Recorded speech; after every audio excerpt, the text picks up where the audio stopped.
Well, YouTube, football is back, and it is back and better than ever. Welcome back to College Football Preview Show 2025-2026. This is your man Dylan coming to you live once again from the great state of North Carolina.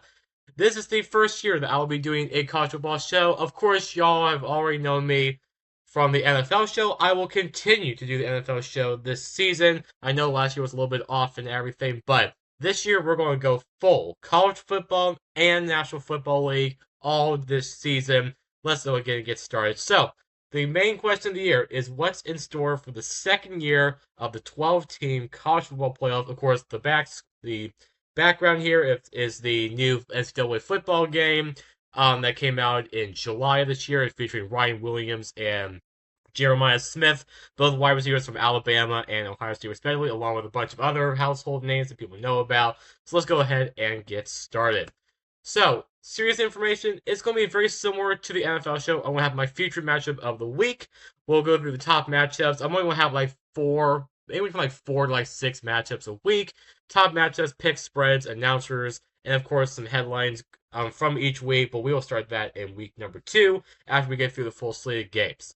Of course, this previous Saturday was classified as week 0, which we did have a couple of matchups. Nothing really high profile except Iowa State defeating Kansas State in Dublin, Ireland. But besides that, nothing really to write home about. So, week number 1 is going to be right around the corner. But a recap from a season ago, if you were caught asleep at the switch from 2024-2025. This was our first year of the 12-team playoff. It was surprising to see that all the teams that had a bye week, which was teams seeds 1 through 4, did not advance to the semifinal matchups.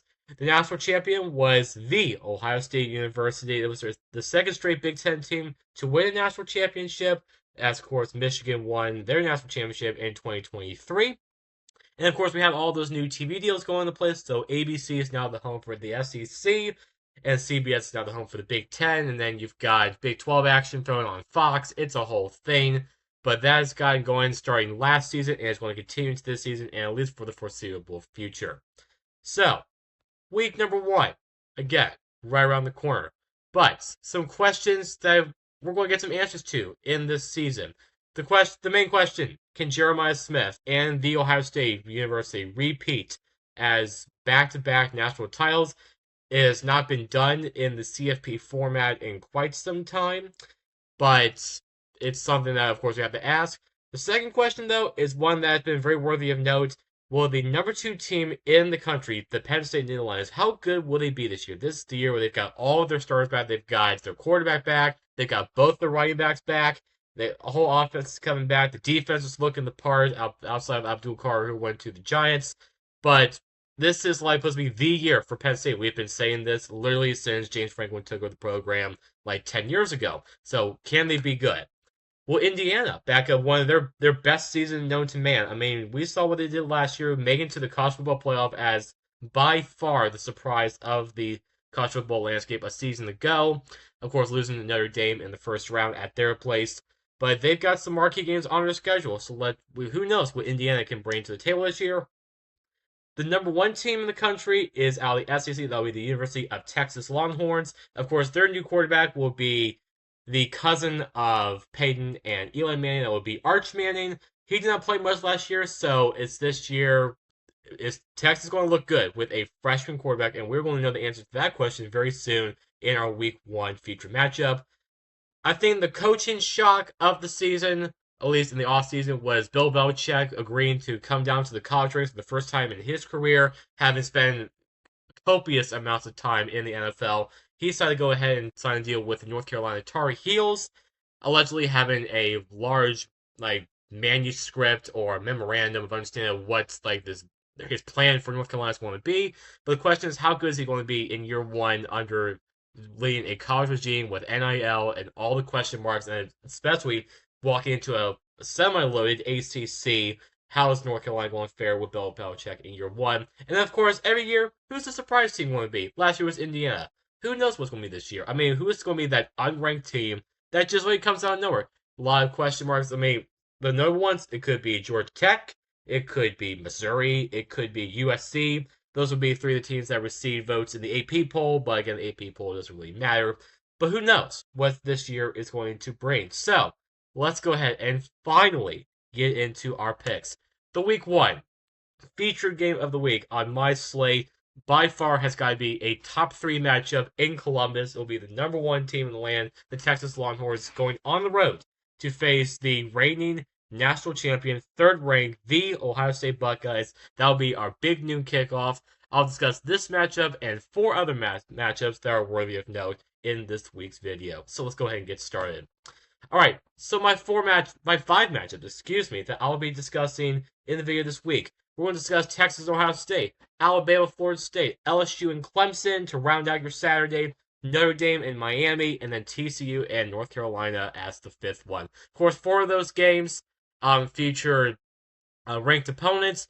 Three of those feature ranked versus ranked matchups, and all of those games, ironically, in this day and age, it sounds weird to say, all those games are going to be played as like true road games. So for Texas, they're actually going to Ohio State. Alabama is actually going to Florida State. LSU is actually going to Clemson, which, I mean, it's like the battle of the Death Valleys, essentially, and then so on and so forth down the list. So, without further ado, let's go ahead and get into the matchups. So, the first matchup I'll be discussing will be Big Noon Saturday on Fox. It will be Ohio State taking on Texas. Both of these franchises, I mean, if we call them franchises, they're bound to be called franchises, so we might as well call them franchises. But both of these schools have had storied histories, at least, especially in the last, 30 years or so.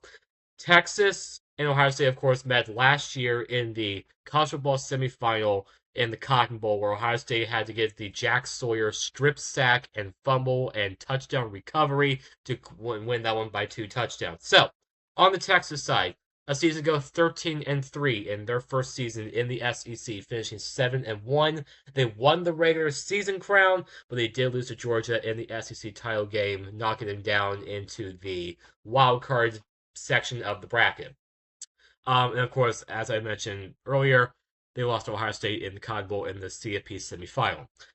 They've got a new quarterback in Arch Manning, and there have been some mixed reviews of Arch Manning, at least in the preseason, but the main question is you're going to have a week one redshirt freshman quarterback starting on the road against a top 3 team at a 100,000 plus capacity crowd in Columbus. That's going to be intriguing to see nonetheless. But on the flip side, with Ohio State, you can say the same story. They've got Julian Sayin now, another redshirt freshman quarterback who transferred from Alabama, and we all know who that offensive focal point for Ohio State is going to be, and that's going to be Jeremiah Smith, the by far the best freshman receiver that this generation has seen in quite some time. I mean, he almost rivals up there with any big time wide receiver in college football in the last 25 years, which, I mean, there's a lot of them, but he's insanely good. And the fact that he's going to be at Ohio State, at least for guaranteed this year and next year, because he will not be eligible enough to go to the NFL draft, is just insane. But a season ago, 14-2. 2 of those losses came in the Big Ten. They lost at Oregon by 1 point, and then they had the highly questionable loss for the 4th year in a row to the University of Michigan in the regular season final.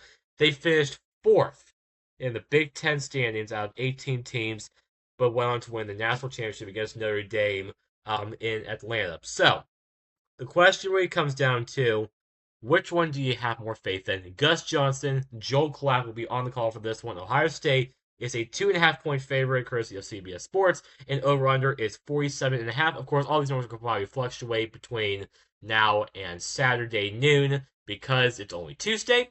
But for now, Ohio State is a 2.5-point favorite as a home favorite. It's very rare to see a number one team on the road as a road dog, but that's what the scenario we're running into right now.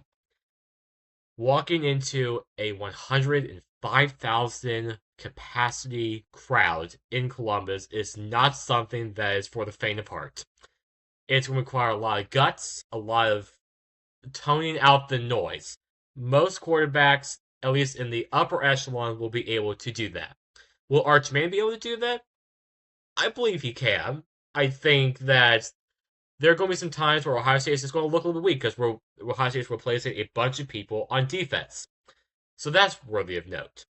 But I just think Texas going into Columbus, it just sounds insane. Texas did win the last matchup back in 2009 when they did come back to Columbus with Vince Young at the helm, and they lost and they defeated I believe it was either Troy Smith or Braxton or whoever it was at the quarterback position there in Columbus in '09. But they were able to do it before. It's also really to note that Ohio State will go to Texas next season in week number 3. So there will be a revenge game regardless of who wins this one. But for this one, I just think there's more offensive firepower on the Ohio State side. There are less question marks on the offensive line. We know Texas has already lost a tackle for the season because of an ankle injury, so we know there's going to be some issues on the offensive line. But I think Ohio State's going to get the job done. They're going to start season 1-0 and get a massive win in week number 1 to set up the rest of their schedule. So give me Ohio State. I have them covering that 2.5-point spread. All right, game number 2. Another unusual matchup that we don't get to see from time to time. The Alabama Crimson Tide going on the road to take on the Florida State Seminoles in Tallahassee. This was I've struggled with this one on my calendar because I thought this could be an upset special, at least in my opinion. Joe Tessitore and Jesse Palmer will be on the call. 3:30 kick on ABC. This will be another edition of the SEC on ABC. So that was going to be fun. FSU opens up as a whopping 13.5-point underdog at home. Over-under is 50.5. So, Alabama, a season ago, we're going to be honest, it was a failed season. Okay? It was just not good on any level. Because, first of all, they were a 4-loss SEC team. Granted, the 4th loss came in the bowl game when they lost in the ReliaQuest Bowl against Michigan. Also, this is our first year for head coach Kalen DeBoer, so we got that going for us. Now, a new thing. They have a new quarterback. It's going to be like a rolling thing because in the age of NIL, having a new quarterback every year, it's going to be kind of the expectation. So, Ty Simpson is going to be to get the job, taking over for Jalen Milroe, who went on to go be the backup in Seattle for the Seattle Seahawks. But a season ago, they lost at Vanderbilt and at Oklahoma. 2 teams that had both won 7 games a season ago, and both of them were unranked. That is a big blotch on the record. 5-3 in the SEC. It's not something you see from an Alabama coach team, especially given the long-standing history they had with Nick Saban. So, let's be honest. They've got a great team. They're going to have that team every year that's going to win you're supposed to be your 9 or 10 games. But last season was not going to be the norm for this team. It shouldn't be. They've got not Jeremiah Smith. They've got Ryan Williams, their 18-year-old sophomore, as a wide receiver. They've got Jam Miller, the running back. They've got the pieces. The new quarterback, he's experienced, at least I believe he's experienced. If we look at the depth chart, he is going to be a junior this year, 6'2", 208. Big guy, he knows the system. I think it's going to be fine. On the flip side, I've got a Florida State team that, if you thought they couldn't sink any lower, they did last season. They went 2-10, 1-7 in the ACC. It was their only Division I win a season ago was being Cal on September 21st of a season ago. They only averaged 15 points a game on offense. That's called hot garbage in college. Remember the days when we thought Mike Norvell was a great hire when he was at the University of Memphis and he was living his dream, and then they called him, Florida State called him, and he was like, yeah, I want the big school opportunity. Well, his overall record is 32-25, but his season a year ago was awful, and it got started on the run, though, because they were ranked in the top 10 in the preseason, and they lost to Georgia Tech in Ireland, and that pretty much just got the ball rolling on how bad they're going to be. They struggled to score any kind of points a season ago. But they did get a little bit of a boosted quarterback. They got Tommy Castellanos, who was at Boston College forever. This man has been in college, I feel like, for like 7 years, honestly. Came from Boston College. He had 18 touchdowns to just 5 interceptions a year ago. Just over 61% completion percentage and just around 1,370 yards. So that's solid stuff. Coming from when you used to have DJ Uiagalelei, who really couldn't pass the ball to save himself and just was confused the whole time. And somehow he got drafted by the Chargers, which I don't get how. But he's going to be kind of a nice added bonus at quarterback. And I think this could serve them well going down the stretch. He is a senior, 5'11", 201, He's got the playmaking ability. We know he does. Now, when it comes down to the pick, the question is going to be, which coach do you trust more? I don't trust either of these guys. I got one guy that loses to Vanderbilt. I got the other guy that wins 2 games this season. Not good. But if I had to go with my gut on this one, I want to take Alabama on the road in this one to go get the season opening win. I would be shocked if they've lost this first game of the season because I'd be stunned to say the least. Give me Alabama on the road in this one. I do not have it though covering the 13.5 point spread. Give me FSU plus 13.5, but give me Alabama for the win. All right, the third matchup. It's going to be Saturday Night Football live from Death Valley. Both schools have Death Valley. LSU does. Clemson does. We all know about that. But this time we're going to be in Clemson's version of Death Valley, down there in Clemson, South Carolina. 7:30 Eastern on ABC. Chris Fowler and Kirk Herbstreit will be on the call for this one. Clemson is a 3.5 point favorite, and over/under is 57.5. So, unlike the first two matchups, both these teams have returning quarterbacks. Garrett Nussmeier will be the quarterback for LSU. Cade Klubnik will be the quarterback for Clemson. Both teams had 4 losses a season ago. LSU defeated Baylor in the Texas Bowl. They did lose 3 straight games in the middle of the season, losing at A&M, home against Bama, and then at Florida. They have not lost. They have They have not won a Week 1 game against Power 4 competition in their last 3 attempts, which is not good. And of course, the last 3 have been questionable losses where they've beaten themselves up. Brian Kelly is obviously on the hot seat, the head coach over at LSU. Clemson kind of made some noise in the offseason by having a report out there saying, I'm guaranteeing a 16-0 season, coming from Dabo Swinney, the longtime coach down there in Clemson. Clemson has won at least 9 games each of the last year since 2011, which is called long-standing tradition of winning. This is, I mean, if they would do it again, this would be almost 14 straight years of at least 9 wins. They won the ACC championship against SMU, but then eventually lost to the University of Texas in the first round when they had to go to Texas in that 5-12 matchup. Garrett Nussmeier has had kind of a rocky year last year. He had some against the good competition. He just struggled. We're gonna be honest. He just struggled. We could also say the same thing for Cade Klubnik against just solid competition. He just struggled. So again, it really just comes down to which quarterback and which coach do you trust more. In this case, since this is in Clemson, I'm going to take the Clemson Tigers, and actually another Battle of the Tigers. You got the LSU Tigers and the Clemson Tigers there. I'm going to take the Clemson Tigers to go get this one done. They're going to go to 1-0 in the season. LSU will continue to fall apart in the Week 1 area when they play Power 4 competition. I think Clemson in Death Valley is just a different animal, especially with the night atmosphere. They're going to be psyched up for this one. So go ahead and give me Clemson at home to go get the job done there. All right, number 4.